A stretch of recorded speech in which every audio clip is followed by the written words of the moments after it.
আজ বৃহস্পতিবার আর এখন বাজে সন্ধ্যা 7টা। তো আমি এখন ঠাকুরের কাছে সন্ধ্যা দেখিয়ে নেব। আজ একটু ধুনো জ্বালাবো। প্রত্যেক সোমবার আর বৃহস্পতিবার আমি দুবেলাই ধুনো জ্বালাই, আর আমার ধুনো জ্বালাতে খুব ভালো লাগে।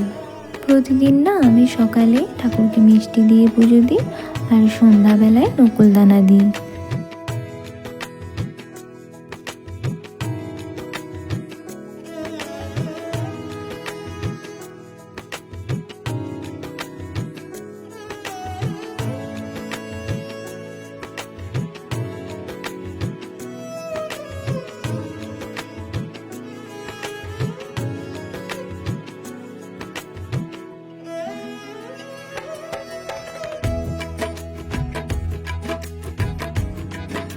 তো আমার সন্ধ্যা দিতে দিতে ও অফিস থেকে চলে এসেছে, আর আসার সময় সিঙ্গারা নিয়ে এসেছে।